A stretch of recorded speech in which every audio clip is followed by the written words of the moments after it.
वो राम की पूजा करेंगे, आप अशोका की पूजा करो। वो दुर्गा को मनाएंगे, आप माता रमाबाई की पूजा करो। भारत का संविधान चाहिए या मनुस्मृति चाहिए? बोलो। डॉक्टर भीमराव अंबेडकर ने भारत में बौद्ध धर्म का ऐसा विशाल खंभा गाड़ दिया है कि जिसे कोई अब हिला तक नहीं सकेगा। कि मैं हिंदू धर्म में पैदा हुआ, ये मेरे बस की बात नहीं थी, लेकिन मैं हिंदू रहकर मरूंगा नहीं, ये मेरे बस की बात है। बाबा साहेब ने जो तुम्हें संविधान में अधिकार दिलाए, उस संविधान की बदौलत आपके जेब के अंदर नोट आ गए, आपके लिए स्कूल के दरवाजे खुल गए, नौकरियों के रास्ते खुल गए, आरक्षण रिजर्वेशन आपके हाथ आ गया और आपके घरों में पाखंडी देवी देवता आपके घरों में आ गए, आप बुद्ध को भूल गए।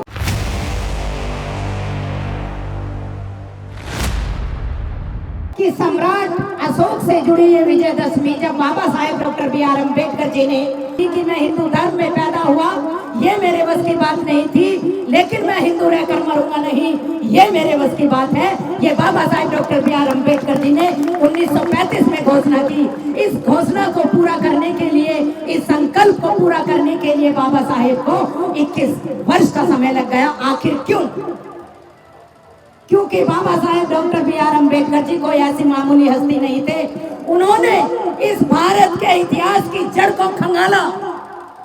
हमारे ऊपर जो जुल्म अत्याचार हो रहे हैं, बाबा साहेब वहां तक पहुंचे।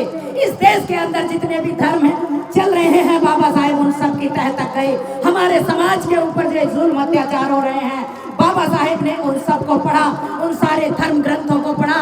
अंत में बाबा साहेब ने पाया कि ये भारत तो बुद्धा की धरती है, ये भारत तो अशोका की भारत है, ये भारत तो बिंदुसार का भारत है, ये भारत तो दशरथ मौर्य का भारत है। इसलिए बाबा साहेब ने संकल्प लिया कि इस भारत को पूरी तरीके से सम्राट अशोक का भारत, ये अगर भीमराव अंबेडकर दोबारा ना बना दे तो मैं संविधान निर्माता कहलाने के लायक नहीं होगा। और बाबा साहेब ने अपनी इस प्रतिज्ञा को 14 अक्टूबर 1956 को, जब ये दीक्षा समारोह का प्रोग्राम आता है, क्योंकि उस साल ये विजयदशमी 14 अक्टूबर को पड़ रही थी, आज 12 अक्टूबर को है। उस साल 1956 में ये 14 अक्टूबर को पड़ रही थी। बाबा साहेब ने जब घोषणा की तो मनुवादी लोगों के दिलों में जो धड़कन थी वो पड़ गई। कई लोगों को हार्ट अटैक आकर इस दुनिया से चलते बने, किसी के पेट में दर्द हुआ, बहुत सारे लोग बीमार पड़ गए, हाहाकार मच गया इस भारत के अंदर। उन्होंने सोचा कि ये जो पाखंडवाद का धर्म है, उस धर्म को ये डॉक्टर बी.आर. अम्बेडकर नस्ते नाबूद कर देगा। ये धरती फिर से बुद्धा की धरती कहलाएगी। यहाँ पर कोई भी यज्ञ हवन नहीं होगा, यहाँ पर महिलाओं की इज्जत नहीं लूटी जाएगी, यहाँ पर महिलाओं को नग्न अवस्था में हम नहीं कर पाएंगे। इसलिए एक तरफ मनुवादी लोग लगे थे और एक तरफ बाबा साहेब अशोका का भारत बनाने के निर्माण में लगे थे। अभी मेरे एक भाई बोल रहे थे कि ये धर्मांतरण का प्रोग्राम है। नहीं, धर्मांतरण का ये प्रोग्राम नहीं है। हमारा ये जो प्रोग्राम है विजयदशमी, ये धम्म दीक्षा समारोह संघ है। धम्म दीक्षा का मतलब है जो हमारा धर्म हमसे छीन लिया गया था, जिस धर्म को हमसे जबरन छीन के हम पर जुल्म अत्याचार ये लोगों वर्षों से करते चले आ रहे थे, उसी धर्म में बाबा साहेब डॉक्टर बी.आर. अम्बेडकर जी 14 अक्टूबर को पुनः अपने घर में वापसी करते हैं, अपने घर में लौट आते हैं। यह आपका ही धर्म है, ये हमारा ही धर्म है, ये हमारे पुरखों का धर्म है, ये इस भारत का धर्म है, ये नाग संस्कृति का धर्म है, ये किसी अरो गैरों का नहीं है, ये किसी पाखंडियों का नहीं है। इसलिए अपने धर्म को पहचानो, इसकी संस्कृति को पहचानो। और जब बाबा साहेब ने 14 अक्टूबर के दिन वो दीक्षा का प्रोग्राम रखा, कोई कहता है कि 5 लाख लोग उस पंडाल के अंदर थे, कोई कहता है कि 10 लाख लोग उस पंडाल के अंदर थे, लेकिन ये राखी रावण ये कहती है कि अगर 5 लाख लोग भी उस पंडाल के अंदर थे, बाबा साहेब ने 14 अक्टूबर को दीक्षा ली, 15 अक्टूबर को बाबा साहेब ने फिर दीक्षा दी, 16 अक्टूबर को बाबा साहेब ने फिर दीक्षा दी। आखिर वो इतने सारे बौद्ध कहाँ चले गए? मेरा आप सबसे ये सवाल है, अगर बाबा साहेब के टाइम पे इतने सारे लोगों ने दीक्षा ली थी और ये इतिहास गवाह है कि इतने सारे लोगों ने दीक्षा ली और बाबा साहेब ने भी दीक्षा दी, तो फिर वो बाबा साहेब को क्यों भूल गए, वो बुद्ध को क्यों भूल गए, वो सम्राट अशोक को क्यों भूल गए? क्योंकि बाबा साहेब ने जो तुम्हें संविधान में अधिकार दिलाए, उस संविधान की बदौलत आपके जेब के अंदर नोट आ गए, आपके लिए स्कूल के दरवाजे खुल गए, नौकरियों के रास्ते खुल गए, आरक्षण रिजर्वेशन आपके हत्थे आ गया और आपके घरों में पाखंडी देवी देवता आपके घरों में आ गए। आप बुद्ध को भूल गए, आप बाबा साहेब को भूल गए। लेकिन है मेरे समाज के भाइयों और बहनों, जागो, ये समय सोते रहने का नहीं है। मनुवादी आज भी पूरी ताकत लगा के आप पर वार कर रहा है। एक तरफ वो मनुवादी है, आज रावण के 10 सर लगाकर उसको तीर मारा जाएगा, उसको जलाया जाएगा। इसलिए अपने इतिहास को जानो, अपने इतिहास को पहचानो। केवल जय जय जय जय जय भीम बोलने से कुछ नहीं होगा, केवल नारे लगाने से कुछ नहीं होगा। हमने अभी मेरे जैसी न जाने कितनी महिलाएं अपने समाज के लिए उतर पड़ी हैं मैदान में, मेरे जैसे न जाने कितने भाई अपने समाज को जगाने के लिए इस समाज के बीच उतर आए हैं। आप लोगों ने कितने लोगों की बलि चढ़वा दी है, मत चढ़वाओ बलि, अब समय जागने का आ गया है। इस भारत को फिर से बुद्धमय भारत हमें बनाना पड़ेगा। यहाँ पर हमें संविधान की ताकत को बनाना पड़ेगा, बताना पड़ेगा, क्योंकि ये जो संविधान है ये बौद्ध धर्म के नियमों पर ही खड़ा है। समता, स्वतंत्रता, न्याय और भाईचारा, इसमें जो ये 4 पिलर लगे हैं ये बौद्ध धर्म से ही लिए गए हैं, ये किसी और धर्म से नहीं लिए गए। मैं एक बात आपसे पूछती हूँ कि आपको भारत का संविधान चाहिए या मनुस्मृति चाहिए? बोलो, संविधान। महिलाएं जवाब दे, क्या चाहिए? संविधान। संविधान चाहिए। तो जो दीक्षा आपने ली है, फिर उस दीक्षा के रास्ते पर आपको चलना ही पड़ेगा। भगवान बुद्ध ने जो कहा है वो बात आपको माननी पड़ेगी। ये पंचशील आपको अपने जीवन में धारण करना पड़ेगा। इन पंचशीलों के नियम पर आपको चलना पड़ेगा। और संविधान को बचाने के लिए अगर आपको रोड बनाना पड़े, संविधान मतलब आपके अधिकार, जिन्होंने बाबा साहेब ने अपने 4-4 बच्चे बलिदान करके, जब भंते जी माता रमाबाई का गुणगान कर रहे थे, मेरी आंखों में आंसू थे। आंख बंद करके मैं वहां पर बैठी हुई थी, आंखों में आंसू थे। अरे आज अपने घर की एक महिला को एक दिन के लिए रोड पर निकाल कर देखो, अंदाजा लग जाएगा कि गर्मी में बिना चप्पल के वो महिला कैसे निकलती है। लेकिन माता रमाबाई बिना चप्पल के गर्मी में गोबर चुभती थी, जब ठंड पड़ती थी तो उनके पैर में जूता चप्पल जैसी बदन पर नहीं होती थी, लेकिन फिर भी वो बाबा साहेब के लिए, आपके लिए ये सब करती थी। उन्होंने अपने 4-4 बच्चे बलिदान कर दिए। उनकी एक बेटी की कहानी मैं फिर शायद मैं पता नहीं पीछे बता कर गई थी या नहीं, लेकिन क्योंकि बाबा साहेब की बेटी मरी तो मैं ये मानती हूँ मेरे लिए मरी। बाबा साहेब का एहसान है मुझ पर, कर्ज है मुझ पर, माता रमाबाई का कर्ज है, और इसलिए बाबा साहेब की बेटी का गुणगान मैं यहाँ पर भी करके जाऊंगी। जब बाबा साहेब लंदन के अंदर थे और माता रमाबाई की बेटी इंदु बहुत बीमार थी, लंदन से बाबा साहेब का पत्र आता है, रमा मुझे कुछ पैसों भेज दो, मैंने कई दिनों से खाना नहीं खाया है।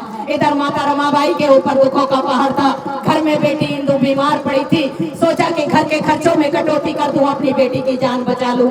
जैसे ही अपनी बेटी के लिए दवा लाने की सोचती है, बाबा साहेब का वो पत्र माता रमाई के हाथ में आता है। रोती है हमारी पूज्य माता रमाबाई और सोचती हैं कि एक तरफ मेरे साहब हैं जिन्होंने करोड़ों करोड़ों हिंदुओं को सम्मान का जीवन देने के लिए संकल्प लिया है, लंदन में पढ़ाई करने के लिए गए हैं। एक तरफ घर में मैंने जिसे जन्म दिया है मेरी खुद की बेटी है, उसे दवा की सख्त जरूरत है। दोनों बेटियों में से किसको चुनूं? अगर आप में से होती तो अपनी बेटी को चुन लेती, लेकिन माता रमाबाई ने चुन लिया, मुझे चुन लिया, आपको चुन लिया, हम सबको चुन लिया, अपनी बेटी का बलिदान कर दिया और कह दिया कि मेरी एक बेटी मरे तो कोई बात नहीं, लेकिन अगर मेरे साहब जिंदा रहेंगे तो मेरी आने वाली करोड़ों करोड़ों हिंदुओं को सम्मान का जीवन देंगे। और उन पैसों को बाबा साहेब के लिए भेजती हैं। जब मुझे बाबा साहेब के इस बलिदान का पता चला तो बाबा साहेब की इस बेटी ने सौगंध ली कि हे माता रमाबाई, हे बाबा साहेब, कोई आपकी बेटी बने ना बने, मैंने किसी का ठेका नहीं उठाया, लेकिन ये राखी रावण आपकी बेटी जरूर बनेगी। गांव गांव में जाकर आपके मिशन का प्रचार जरूर करेगी, अपने समाज के लोगों को जगाने का काम करेगी। इस पाखंडवाद की धज्जियां उड़ाती रहेगी। इस पाखंडवाद की धज्जियां उड़ाते उड़ाते चाहे इसकी जान चली जाए, मुझे कोई गम नहीं। अरे बाबा साहेब की बदौलत आप सबके आशीर्वाद से मैंने बहुत जीवन जी लिया है, मुझे कोई ज्यादा जिंदगी नहीं चाहिए। लेकिन मुझे बाबा साहेब के विचारों का, मुझे सम्राट अशोक का और मुझे बुद्ध के विचारों का भारत जरूर चाहिए। ये मैं आपसे लेने के लिए आती हूँ। और इसलिए बहुत, चाहे प्रोग्राम दूर के हैं, चाहे प्रोग्राम नजदीक के हैं, जहाँ कहीं से भी मुझे बुलाया जाता है, आपकी ये बेटी, आपकी ये बहन जरूर जाती है। और दीपावली, क्योंकि वक्ताओं का टाइम शायद मेरी तरफ इशारा होने लगा है, लेकिन मैं अपनी एक बात और छोटी सी कहकर अपना स्थान लूंगी। अभी आज विजयदशमी है, आप इसे केवल कर्सर में सीमित मत करना, इसे मनोरंजन के तौर पर इस प्रोग्राम को मत ले जाना। गाने सुनकर इस कान से गाने सुने इसमें मत निकालना। यहाँ पर अभी मेरे भाई कह रहे थे ये प्रोग्राम सोचने समझने का है, तर्क वितर्क करने का है। अपने दिमाग में चाबी लगाओ और अपने दिमाग को काम करना शुरू कर दो। आज ये धम्म दीक्षा का जो प्रोग्राम है, शाम को अपने अपने घरों में जाकर मनाना। और ऐसे प्रोग्राम कर्सर में ही क्यों हो, जगह जगह क्यों नहीं होते? एक तरफ वो पाखंडी अड़ेंगे और एक तरफ बुद्ध के अनुयायी अड़ेंगे। हर जगह हम डटेंगे, हर जगह इस मनुवाद की धज्जियां ऐसे ही उड़ाएंगे।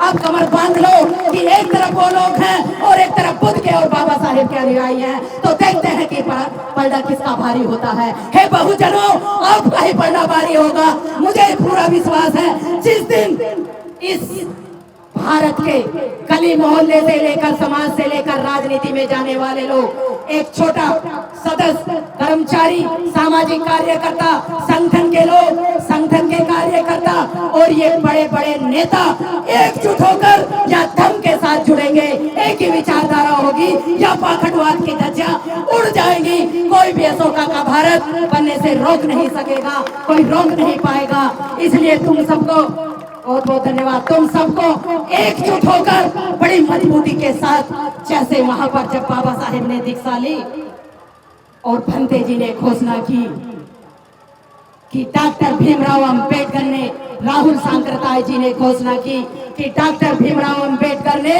भारत में बौद्ध धर्म का ऐसा विशाल खंबा गाड़ दिया है कि जिसे कोई अब हिला तक नहीं सकेगा। तो यही प्रेरणा आप सबको भी लेनी है।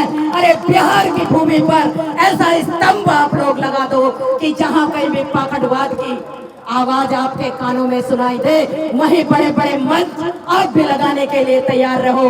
बुला लो अपने लोगों को और कर दो चर्चाएं अपने बहुजन कार्यकर्ताओं की, कर दो अपनी चर्चा बहुजन महापुरुषों की। तो देख लेना कि चर्चा में कौन आता है। चर्चा में वो लोग नहीं आएंगे, चर्चा में आप लोग आओगे। आओगे या नहीं आओगे?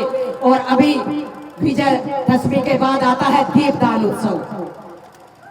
हिंदू लोग उसे दिवाली के नाम से कहते हैं, बुद्धिस्ट लोग दीपदान उत्सव के नाम से मनाते हैं।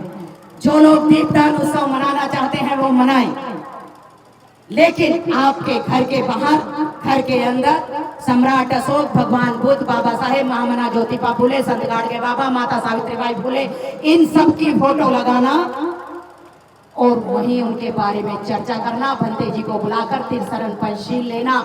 तब उन लोगों को लगेगा कि ये भारत तो फिर से अशोका का भारत बनने जा रहा है। वो राम की पूजा करेंगे, आप अशोका की पूजा करो। वो दुर्गा को मनाएंगे, आप माता रमाबाई की पूजा करो। और माता रमाबाई की ही क्यों, आप पूजा करो बाबा साहेब की, माँ हम सबकी जननी माता भीमा बाई की फोटो भी आपके घर में होनी चाहिए। होनी चाहिए या नहीं होनी चाहिए? और ये दीपदान उत्सव पौधों का ही है, क्योंकि भगवान बुद्ध जब पहली बार गए थे तो उनके पिताजी ने कपिलवस्तु को सजवाया था। इसी परंपरा को सम्राट अशोक ने आगे बढ़ाया, लेकिन जानबूझकर उनका जो दाहिना हाथ था, मौत कल्याण की हत्या इसी अमावस्या के दिन इन लोगों ने कर दी थी। लेकिन फिर भी ये दीपदान का उत्सव, इस दिन 84,000 भगवान बुद्ध के जो उपदेश थे, 3 साल का टाइम लगा। सम्राट अशोक ने जितने भी शिलालेख थे, लाट थी, पुस्तकालय, विद्यालय 3 साल में पूरे करवाकर भगवान बुद्ध के 84,000 उपदेश, उन सबको पूरा कराकर इसी दिन उन सब का उद्घाटन पूरे भारत में किया था। अरे राम को पूरे भारत में नहीं जाना, अभी भी घूम के देखो, लेकिन उस समय पूरे भारत को सम्राट अशोक के नाम से जाना जाता है। तो दीपदान उत्सव किसका हुआ? बोलो किसका हुआ? बौद्धों का। तो इसलिए दीपदान उत्सव को बड़े जोर शोर और हल्लास के साथ पटाखे आपको नहीं छोड़ने हैं, ये जान लो। आवारागर्दी आपको नहीं करनी है, डीजे बजा के नाच गाना आपको नहीं करना है, क्योंकि मुझे पता है इस समाज के बच्चे डीजे बजाते हैं, कैसे कैसे सॉन्ग लगाते हैं और फिर मटकते रहते हैं, वो सब आपको नहीं करना है। हमारी जो विचारधारा है वो कलम की है और हमारे विचारों की है। हमारी लड़ाई विचारों की और कलम की लड़ाई है, उनकी लड़ाई शस्त्रों की है। तो हमें अपनी लड़ाई विचारों से और कलम से लड़नी है। जो वो लड़े उसका मुकाबला हम सब करते रहेंगे। आपने मुझे ध्यान से सुना, मैं आज सबके लिए विशेष आभार करती हूँ और विशेष रूप से बंते जी का आभार व्यक्त करती हूँ।